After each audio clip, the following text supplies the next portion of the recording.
Welcome back to the United Pubcast, the official Man United supporters club here in Sydney for something a little bit different. We'll do our best to sort of stay away from Cristiano Ronaldo discussion and Frankie de Jong discussion and sort of centre a little bit more around what sort of Man United fans sort of are brought up on and sort of do enjoy a little bit more and a little bit of sort of talk about the youth system and sort of the season ahead for some of the youth players under Erik ten Hag, and who better to get back on the pubcast. It's been a while. I was talking to Larry a little bit earlier.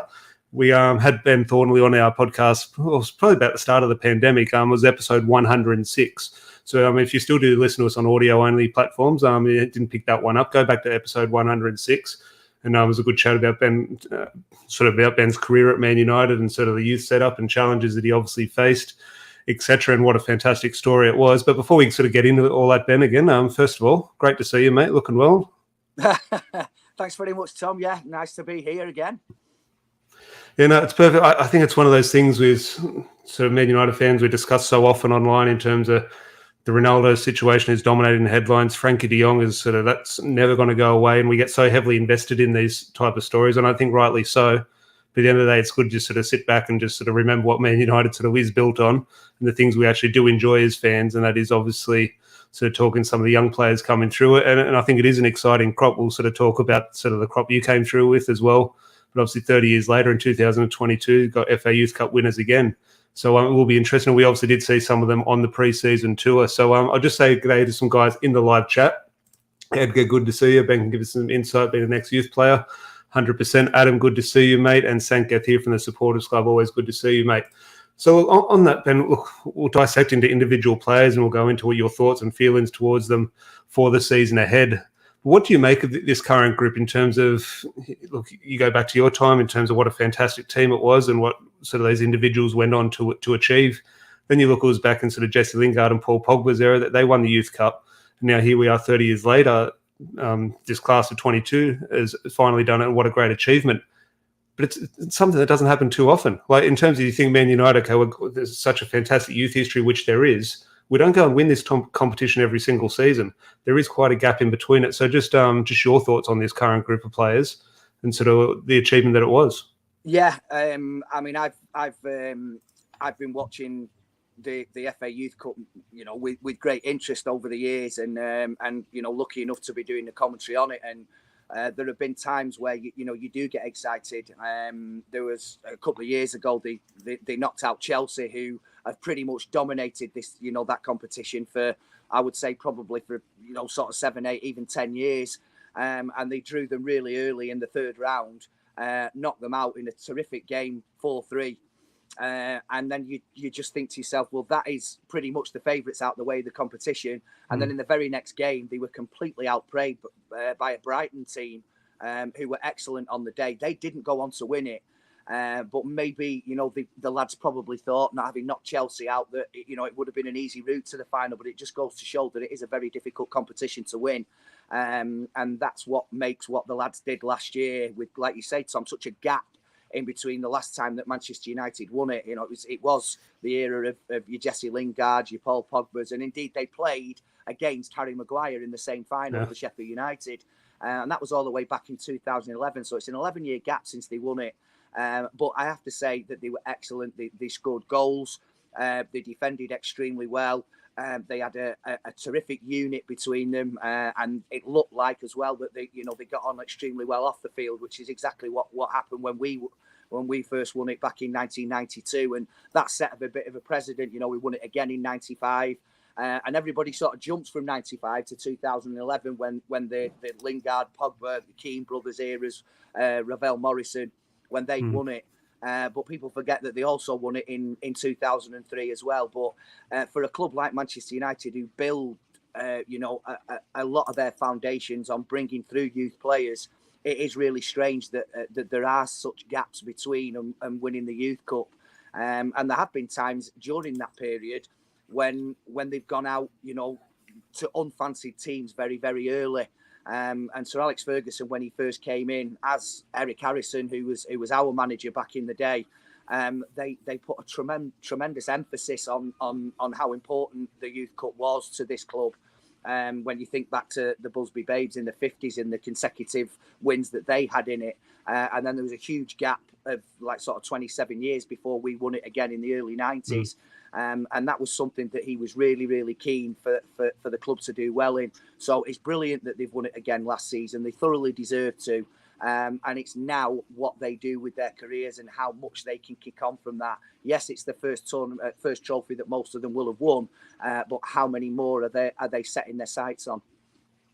Yeah, definitely. There's a question here from a mate of ours, a member of the Supporters Club here, Troy. And look, we'll try and save some of your questions towards the end. And if you've got anything specific to ask, Ben, do sort of hold your horses and we'll get those in at the end of the pod. But just a quick one here when we're talking about these youth players and coming through. Just a question here for you. Who was the tip coming through the ranks to break to the first team and make the position in his side his own? Like, is there someone that you have followed over the last couple of years? Obviously, there are big names and it might be a name like a Garnacho or someone like that. But is there a name that you've really sort of watched over recent times? Think, okay, yeah, I can see something in him.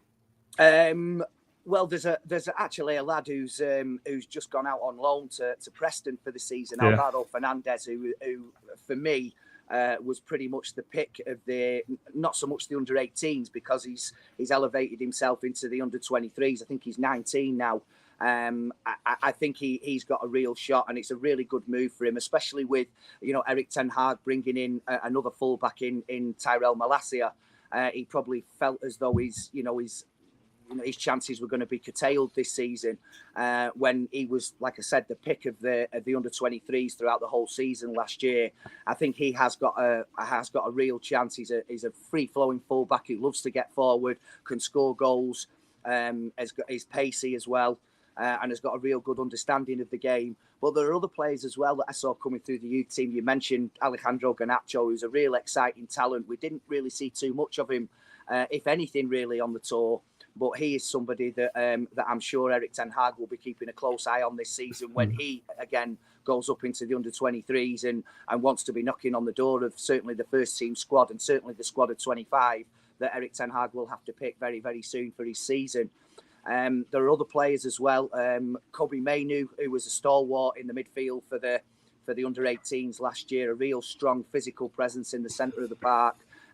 We are at the moment blessed with some real talented youngsters, and it's up to obviously themselves and the coaching staff to be able to manage them and see where their best path is. Easy for me to say, and whether that is to is to persevere at Manchester United for the time being and get themselves established in the under-23s, or whether there might be a window of opportunity for them to go and play regular sort of men's football, if you like, in the Football League, but hopefully not too far down the spectrum.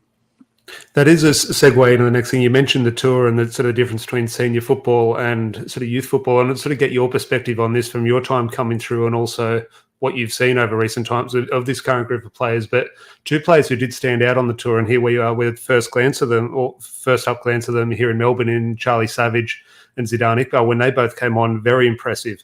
And a lot of sort of Man United fans have concerns about our central midfield, and you see two young players come in with all the ability that they have. You think, oh, hang on, here's two players who can sort of jump in and fill that role. Now, that is extremely different. I still remember my first pre-season coming through at 17, 18 years old. I wasn't a goal scorer. I must have scored 6 or 7 goals in pre-season. I was absolutely flying. No one could touch me. I got the first 45 minutes of the season, I was hooked at halftime. It was like I was playing a different sport compared to pre-season, compared to when points were up for grabs. And it really sort of was a shock to the system. So we see Charlie Savage, see Zidane Iqbal show fantastic quality on the ball in pre-season. We think, yep, they could slot in, that they could sort of play 10, 15 games for us. It is different pre-season football to men's first-team football when points are on the line. So just what do you make of those two in pre-season? Because they were standouts in my opinion. But again, how much weight can you put on performances in pre-season? Like, could Erik ten Hag see enough in those that sort of display physically as well to put his eggs in those baskets for the upcoming season? Well, I think that pre-season, yes, you're quite correct that you don't read too much into pre-season, but I think that especially when it's a new manager that's coming into the club, it's an important time for him to integrate the sort of fringe players, if you like, for the following season, just to see how they stand up, not just physically, but mentally as well, when you're coming up against the likes of Liverpool and Crystal Palace and Aston Villa, all teams and very, very good teams that we will have to face during the upcoming season, to see in front of huge crowds as well how they cope with it. And I thought the pair of them coped with it extremely well. You can also include James Garner in that. I mean, we didn't see a lot of James Garner because he was carrying a slight knock for quite a lot of the tour, but he did come on in the final game. And obviously, he's had wonderful experience with Nottingham Forest, who ended up being promoted. And he would have been at a slight crossroads, thinking, will I be able to do this at Manchester United, or am I better saying, well, I've really enjoyed my time playing first team football at Notts Forest, who are now a Premier League side. Can I go and do it, at that club? But Charlie Savage and Zidane Iqbal have come into the fold. And I have to say that they complement each other really well in the different styles. I think Zidane is more of a player that wants to excite players. He wants to get on the ball. He wants to make things happen. And Charlie Savage, who sits a little bit deeper, has got a terrific range of passing, both short and long. And he's got a great engine as well, which hopefully, in the season to come will encourage him to be able to, go box to box and to be able to join in. Because, I saw him score a couple of terrific goals in the under-23s last season. And he is a very simple style, but he keeps the ball moving. I noticed in pre-season, as I have done for the whole of last season, that he takes, just 2 or 3 touches and he keeps the ball moving. He wants to look forward. Sometimes he does choose the wrong pass, but there are seasoned professionals that do that when there isn't a pass on. But that is the time to do it in pre-season, when there's not really much hanging on it, other than giving the manager a bird's eye glimpse of what he may be able to bring to the team at any stage that he wishes to choose him, whether it by being on merit, whether it be being by suspension. However it is that it comes about, then certainly Zidane Iqbal and Charlie Savage and James Garner have given Erik ten Hag something to think about when the season starts. I think I agree with you. I thought they were excellent, the pair of them. Thought they handled the occasions brilliantly. Yeah, well, I'd love to see them both be sort of regular fixtures in the Europa League sort of setup, and sort of try and get 1 or 2 minutes there. And if they can take advantage and they put in a good display, and as you say, in terms of youth play coming through, a lot of it, unfortunately, or depends what side of the fence you sit on, does come down to luck, a player being injured, and you finally get your chance. You look at Marcus Rashford, what a career he's gone on to have. The sort of unique circumstances he found himself getting his debut in terms of injuries in the warm-up. That was unfortunate to other people. He took his chance.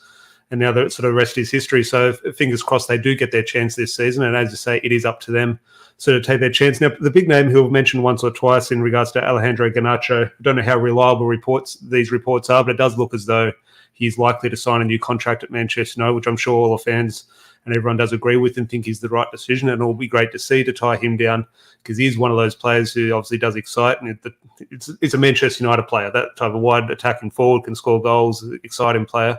It's exactly what we want. I just want your opinion, though, and you can tie this back into your time when you were coming through, and obviously the big personalities and a Ryan Giggs and a David Beckham. Now, obviously, we're in a different era 30 years later, but just if you can tie it in as well. We did notice down in Melbourne, and you could say, you give us reasoning for this. Is this the right thing? Is this the wrong thing? Love to get your opinion on it. It does seem like Ganacho is very sort of protected by the club in regards to doing media. And I'm not calling for him to do interviews or anything, but it's very much a withdrawn role in regards to, he wasn't any appearances in regards to signing for fans or anything, or doing those interviews. Now, I think that is a good thing, but I also think players do need to be exposed as well in terms of how can they deal with these certain pressures, because it is part of the learning curve at Manchester United. So just what have you made of the club sort of the dealing with Alejandro Ganacho? Are they doing it the right thing? Would you do it a different way? And obviously, any experiences for when you were coming through with the likes of yourself, Giggs, Beckham, etc. Well, when we first got to the club, I remember there was a group of us, and apart from Ryan, who sort of already been through that, the lads that were actually my age, like David Beckham's, Gary Neville's, Nicky Butt, Paul Scholes, we actually sort of went to Old Trafford in an afternoon and with one of the local radio presenters, and sort of had an afternoon of learning how to deal and how to cope with the media, both speaking to somebody and speaking down the camera, which I always find very, very difficult when you've actually not got somebody there to coax you. And that was basically all that we did. And I think what the club have to do is be able to trust players. And I realise that with journalism and with social media, then it's very, very easy for something that they say to be misquoted or to be misconstrued. And I think in that respect, the club are really, really good, that they want to make sure that they're in the right environment, speaking to the right people, where things like that cannot happen, because the backlash can be terrific and it can really destroy somebody mentally when when you've actually done nothing wrong, and out the goodness of your heart you're doing an interview with somebody, and before you know it your words have been twisted and everything gets blown out of proportion. So I think from that aspect, and as well with him English not being his first language either, I think that the club are really, really good in making sure that young players are confident in going up in front of the cameras. And obviously the further up the spectrum you go and the more exposure you get, then the more likely it is that you are going to be speaking to press on a more regular basis. And the club do want to make sure that they look after the young players when they're being exposed to that, so that they know that when that does happen, they've got the wherewithal to be able to deal with whatever is thrown at them question wise. So I am quite happy for the way that the club are dealing with the young players, especially somebody like Alejandro Ganacho, who will have created a huge following last season with his performances, and he was arguably the best player in the Youth Cup last season. Scored some terrific goals and scored some very important goals late on in games as well, when I don't understand how he still had the stamina to score some of them that he scored at the end of real hard fought games. But that is something that he will learn to cope with, and that the club will help him along with as well. It's a fantastic point I didn't really sort of pick up on or take any note of. You talk about the language, and that's something very similar just in terms of the confidence thing, and I'd say that lost in translation sort of thing, that is something that a lot of our young players just sort of do need to deal with. And it's a bit of a segue into the next player I want to touch on before we start to wrap up. I was lucky enough to meet him down in Melbourne, but Hannibal. And I found the time that he was in there's a private room, about 20 of us sort of thing, and we're having a chat with him. And you could tell he was friendly and polite and respectful, but English wasn't his first language. He was quite hesitant he was getting very, not scripted answers, but very careful in what he was saying, which was good. But it was just one of those things. It was a bit of an eye-opener for me. But I just wanted your thoughts on Hannibal, because he is one of those players who I think maybe it's because the hair, that's why he stands out on the football pitch, but he's also a player who does stand out in regards to he gets about the pitch, he's physical, he's obviously got tremendous quality. At a young age, he plays for Tunisia. He's going to play against Australia at the World Cup later this year. So he's obviously got a little bit about him as a footballer. I just wanted your thoughts on him as a footballer, because there's a few rumours, as you can see the ticking banner down below, that he's going to go on loan as well. One of the Midland clubs is potentially after him. I've seen both West Brom and Birmingham potentially linked with a season-long loan. Just your thoughts on Hannibal as a player, because he is one of those players who have about 2 or 3 years now have really sort of wanted to see a little bit more of him, and he sort of filtered through into the first team here or there. Obviously, Erik ten Hag has spoken highly about him on the tour.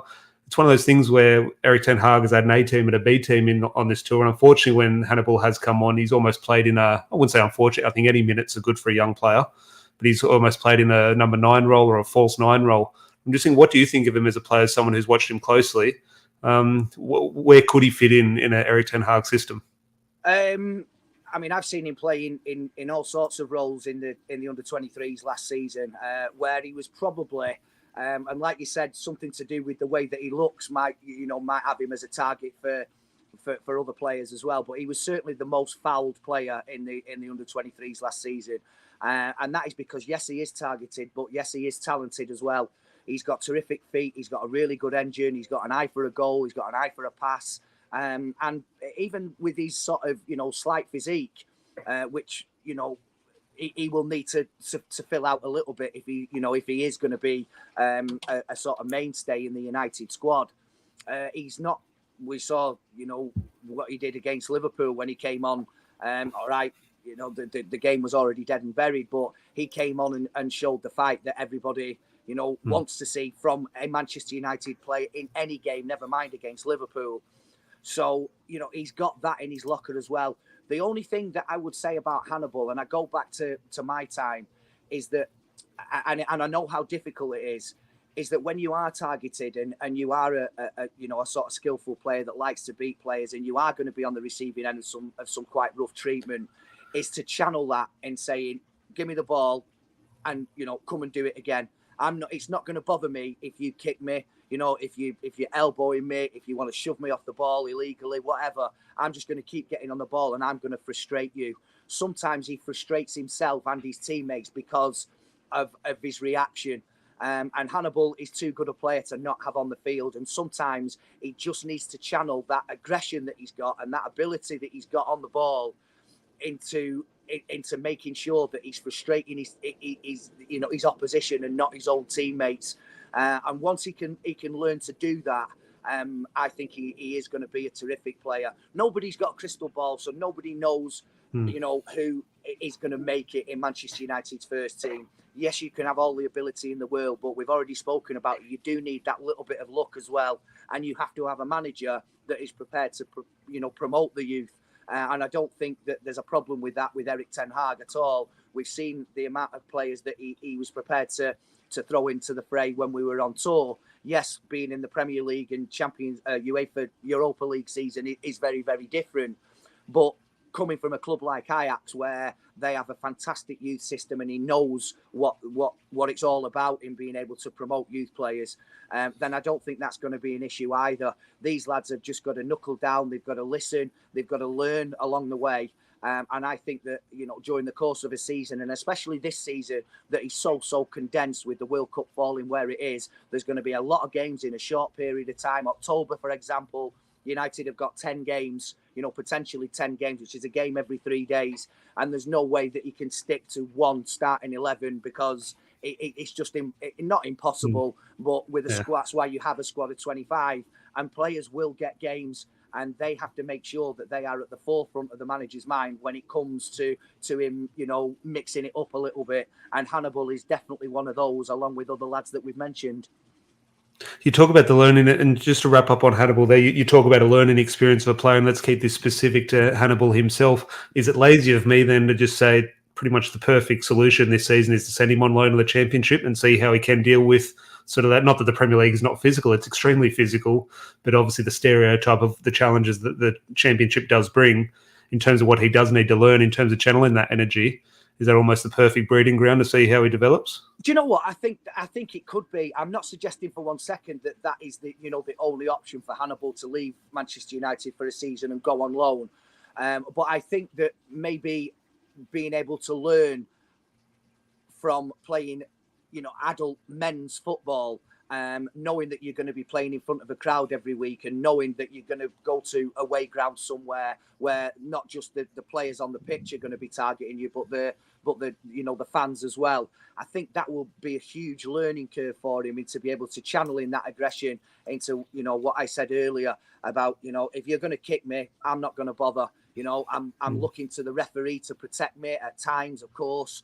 But, you know, I think that what you have to do is use the fact that you're being kicked to your advantage and to frustrate the opposition. And I've seen him do that on many an occasion. But I have also seen him have little flashpoints where he's perhaps cost the team by getting a red card, by reacting. And you can understand why he does. But I think that the coaches will be working with him all the time to make sure that aggression that he's got is not curtailed, but is just channeled in the right way. No, definitely agree 100%. So we'll start to wrap up now. If you do have any questions in the live chat, do throw them in the chat, and we'll direct them towards Ben before we do wrap up. Just one here from Josh saying, do you think the success of the youth team last year was underrated? For a while, everyone has said our infrastructure is far inferior to the likes of Liverpool and City, so to win the Cup was good going. So maybe you can keep that question there in your mind, Ben. I'll rephrase that a little bit in regards to how are you judging the success of a youth system? Is it the trophies and FA Youth Cups? Is it how many players come through? We've obviously seen the fantastic record United still have of a youth product still in the first matchday squad since 1930-something. Is that where the success is? Is it a Marcus Rashford, someone going on to have a great career? Like how are you managing, how are you sort of evaluating Man United's youth setup at the moment? Because as Josh said, it has come in for some criticism. But then if you look at other clubs around the country, you think, well, hang on, it really shouldn't. We're still sort of leading the line. Well, I think that when you first come to a club like Manchester United, the first thing that you do gear yourself up for is to try and win the Youth Cup. And obviously you've got 2 years to try and do that. So that is the first thing, because it's very, very unusual for a club like Manchester United, and there are other clubs as well, like your Cities and your Liverpools, your Spurs, your Chelseas, whereby you do break into a first team and gain regular first team football before you're 18 years of age. So I think anything on top of going out and concentrating on winning the Youth Cup, being involved with the first team, is a huge bonus. But from there on in, I think a club always is going to be judged with how many players that you can actually not just bring through the system, but that can actually feature in your youth, in your first team.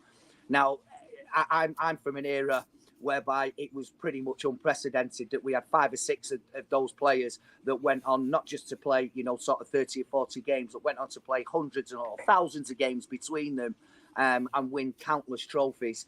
So you don't want to set that as a benchmark either, but it's certainly something that you're going to work towards. And when you have a season like the under-18s did last year, where they won the Youth Cup, they pronounced themselves as the best team in the country. The results don't lie. If you beat everybody before you and you win that trophy, then you are. But it's what you can go on and do after that, how you can improve. And what it is that you have to do and what you have to identify within yourself to be able to dislodge the current members of the first team. And like I said, that is very, very difficult when you're at a club like Manchester United that can, when they see an issue, they just go out and buy for that position. But there have been numerous occasions over the years where that has not been the case. And yes, I suppose for a long time back, it did start with the likes of David Beckham and Gary Neville, Nicky Butt, Paul Scholes. Obviously, Ryan Giggs was already established. I only made a handful of appearances because of the injury that I sustained, but we had other players like Robbie Savage, Charlie's dad, Keith Gillespie, Chris Casper, John O'Kane, who, although didn't stay at the club, went on to have terrific careers. So just because you might not be fortunate enough to make it at Manchester United doesn't mean that you're not good enough. Circumstances might suggest that that you're going to be able to sort of bear fruit elsewhere, and that is what certainly the last names of that group did. Yeah, no, I completely agree. And I think that is something that's quite often overlooked by fans in terms of we're very selfish as fans, saying, oh, we want the players for our club. Ultimately, only very few, not too many players actually do come through. A huge part of it is just developing the footballers as footballers and also as people to go on and have careers in whatever field they do choose. Because even if you do come through the Man United youth system, you might not have a career in football. You don't know how these things are sort of going to pan out. So I think that is a huge thing of the development of young players. But we'll start to wrap up in a little bit. And I'm try not to throw Ronaldo into this discussion or Frankie de Jong into this discussion, but feel free. But you mentioned in terms of investment, and sometimes it's hard for a young player to come through. But if you're the manager, in terms of Erik ten Hag, with the challenges our first team has at the moment in regards, not so much the challenges our first team has, but you do look at the quality of City and Liverpool, and there is a gap to make up. In terms of the name at the moment, everyone's on about is Antony in terms of his right wing position. Go get Antony, and who knows what Ajax want for him, whether it be 60 million or 100 million. He's going to cost a lot of money. With the job Erik ten Hag has at his disposal now, are you looking at a youth player and thinking, well, in terms of what I need to coach, I need to get players and just working in my system sort of thing. Could you see him shying away from sort of a big money deal in terms of a player like an Antony, or see obviously he does want Frankie de Jong, but could he see the benefits if a Frankie de Jong doesn't come off? He could really sort of put some weight behind one of the youth players in terms of see the benefits of using them over one of the big money signings. Yeah, I think with 3 players that we mentioned earlier in the show, you've got Charlie Savage and Zidane Iqbal, but you've also got James Garner, who I haven't just seen in the past 12 months. I've been watching James Garner for a good number of years, and he's got the right physique. He's got a terrific engine. He can score fabulous goals. He's got a great understanding of the game. He can play in a 2 or a 3. He can hold. I think somebody like him should the deal for Frankie de Jong. And we understand why at the moment that is a little bit of a stalemate because of his position over in Barcelona with the monies that he's owed. How long is it before Erik ten Hag thinks, well, do you know what? I could start turning my head a little bit to the players that I took on the tour, and especially somebody like, right from the start, if you like, somebody like James Garner, who has had a terrific season at Nottingham Forest. helped his team, to get promoted into the Premier League. And for me, the type of player that Frankie de Jong is, obviously he's got the experience, but you don't gain experience unless you're given it. Yeah. And somebody like James Garner, I feel, would definitely not be out of place coming into Manchester United's first team, and showing Erik ten Hag and his coaching staff and himself that he can live with football at the very, very highest level. Look, I've been so impressed with James Garner, and I think it's one of those things. Here I am. I'm not here saying send every player to the Championship so they learn how to deal with the physicality. But from what I did see him at Forest last season, won in a couple of FA Cup runs. I think they played a few Premier League teams, had a couple of good runs there, and obviously saw him in the playoffs. Obviously, there's no hiding from the quality James Garner has, but the one thing that was very impressive to me was his physicality. He's not just getting on the ball and spraying passes or scoring goals. He was in the tackles. He was winning his duels, sort of thing. And I think to do that at a young age in a league like the Championship, it's the perfect sort of passing that test to sort of thrive at Manchester United. As you say, whether he gets that chance or doesn't, that'll be up to Erik ten Hag and himself. But just as Man United fans, that is, look, I'm not going to say no to Frankie de Jong signing, but if not, I'm definitely going to see the positives of someone potentially getting their chances in a Frankie de Jong. But pretty much just wraps up quick half-hour pod. Ben, it has been an absolute pleasure. And as I said, episode 106 back on our audio podcast app, SoundCloud, Spotify, iTunes. If you haven't listened to that, that's the start of the pandemic. We had a chat with Ben about his sort of United career and sort of coming through and sort of the challenges that he did face. I've got it here, Ben, one sec. If I can reach it. You can give this a bit of a plug. I've still got it in terms of the book. I'm telling you, not just because you're on the pod, I'm telling you, everyone here, sent out a copy of this to the Supporters Club, signed copy, which absolutely fantastic. But Ben, just give a bit of a plug and talk about it in regards to the class of 92. We're so right to celebrate it in what everyone went on to achieve in terms of your Beckhams, Butts, Scholes, Giggs, Nevilles, etc. What an amazing part of Man United history it is, no doubt. Your story in regards to, I wouldn't say it's a common story, but as I said, 9 times out of 10 players don't make it a career in football, or especially at the highest level. And it's a story that is so common but not often told. And the way you speak honestly about what happened, obviously tragic circumstances, I just think that's the story of the class of 92, and the success is a part of Manchester United history. But I'm telling you, Ben, not just because you're sitting here, your story there, that's just as big as part of Manchester United's history as anything else, because we talk about the Youth Cup and how important it is for the club. Could you name a more famous Youth Cup win than your one?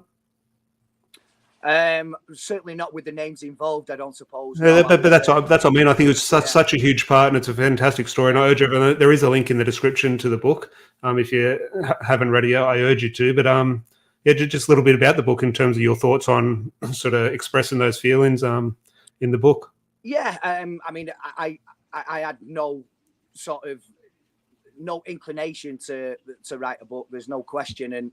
And the guy that co-wrote it with me, Dan Poole, terrific guy. He sort of started following Manchester United when we were all really coming to prevalence in the class of 92. And he collared me going through London Euston train station and said, would you mind signing this for me? I've been, a huge fan, and I've been, sort of watching the careers, not just the careers of the lads that are still there, but the careers of people like yourself who've gone on and done different things, and as to the reasons why. Anyway, I went away from our chat. We had a cup of coffee together, and he sort of took my number anyway, just for anything future. And he rang me up within a couple of hours and said, have you ever thought about writing a book? He said, because your story is something that people may be slightly unaware of, but I think would be really excited to read. My first sort of instinct was to say, no. I can understand if I was a David Beckham or a Paul Scholes or a Ryan Giggs that, people would be, clambering over the shelves to want to take that from it. But I wouldn't have thought that anybody was interested in mine. But the sort of way that Dan put it to me, that if I could get the people involved in the book, for anybody that might have read it or wants to read it, the likes of, Brian Robson and all the players that I was surrounded by at that time, not just the players that I was growing up with, but the first team as well, to give their insight into what they thought of me as a player prior to my injury and what they then thought of me after. It sort of gave it a little bit of an interesting twist, if you like, that it wasn't just like me telling my story. It was also, somebody else, and not just somebody else, but, people like the aforementioned, Brian Robson and all the players that were around at the time, England internationals, people like Nobby Stiles, who was my coach, obviously Sir Alex Ferguson as well, who's been a huge influential part on all the players' lives over the years. So I looked at it from that, and I just decided that nothing ventured, nothing gained, and we set about doing it. And I can't thank enough the people that got involved to help Dan write the book as well. All the players, I think there were about 50 or 60 of them that took their time out to speak to him or myself for a good couple of hours to try and get the meatiness of the book in. And yeah, it was a very cathartic exercise. I was able to express some views and get things off my chest that were probably lingering from the time the injury happened. And it was a real worthwhile exercise that only, I would say, probably David Beckham and J.K. Rowling are going to make money, a huge amount of money about writing a book. But I never did it for that. I did it because it was something that I was coaxed into, and then while I was doing it, sort of thoroughly enjoyed it, and yeah, I was really pleased with the end product. Definitely. As I said, there is a link in the description for anyone who hasn't read it. Please do. As I said, it's a fascinating story. Obviously, we do celebrate the success, but as I said, just as big a part of that class of 92 and that story is there. Just a comment here just from my mum, just to wrap up, Ben. She's tuned in, saying lovely to hear you chat to Tom about his number one love, apart from his wife, Jeanette. And it's a close first and second there. Interesting. Shout, I'll have to have some words with her. But Ben, it has been an absolute pleasure. Could talk Man United. And what an honour it is to have someone who's been there and done it. In terms of Man United, we love talking with fans and talk with fans every single day, and I won't stop doing that. But the times we do have the sort of chance to actually talk to someone who's represented this club, it's just an honour. It's an honour to have you on here, mate. Truly appreciate your time. It's an absolute pleasure, Tom. Anytime, not a problem. Best of luck. Perfect, mate. As I said, please do leave a like on the video if you did enjoy that sort of Cristiano Ronaldo free discussion and sort of Frankie de Jong free discussion. Good to talk a little bit of youth football, and fingers crossed some of these players sort of do make their own headlines, and they can be mainstays of the podcast in the season to come. But make sure you are subscribed if you're new. Do appreciate all the support. Larry is over in Europe and sort of gallivanting around. He'll be going to the Brighton match. That is creeping around that first game of the season, so keep an eye out for that. And we'll chat to you when we chat to you. Hopefully, who knows, Lisandro Martinez might be announced in a couple of hours or so, and we could be going back with a little bit of news in regarding that. But again, thank you, Ben. Cheers, Tom. All the best, mate. Thank you. Cheers, everyone in the live chat. We'll chat to you when we chat to you. Cheers.